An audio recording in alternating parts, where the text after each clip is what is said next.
Okay, today we are looking at what I've called ancient landmarks. And of course, we start with a song.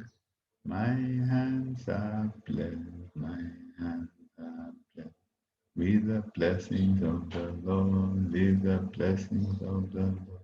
My hands are blessed, my hands are with the blessings of the Lord, with the blessings of the Lord.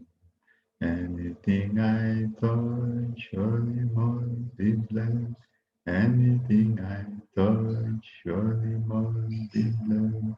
My hands are blessed with the blessings of the Lord.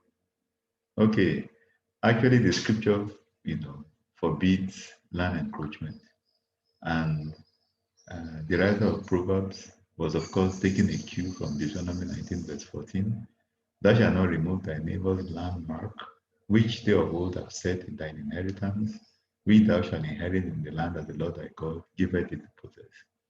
So the land, of course, if you read the accounts, was shared out after they got to the promised land, and there were very firm borders about which belonged to each tribe. And so if you look at Proverbs 22, verse 18, it forbids the removal of ancient landmarks which thy fathers have set. I know that, for instance, in where I come from in Akwa Ibom State, people talk a lot about, conflict in terms of land. Then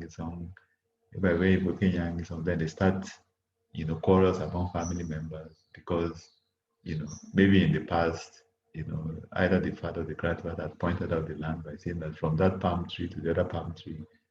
And then, of course, that begins to give rise to a lot of conflict. But now people do put those marks, you know, but the scriptures forbid removing them. And sometimes you look at some of the root causes of tribal and ethnic clashes. This is actually where it's coming from. People are not able to demarcate borders or demarcate, their land, and so there's a lot of conflict about where mine stops and where the other one starts. And so, if we are really sure that this is really my portion of land, the scripture is really against any kind of encroachment, which of course really results in violence.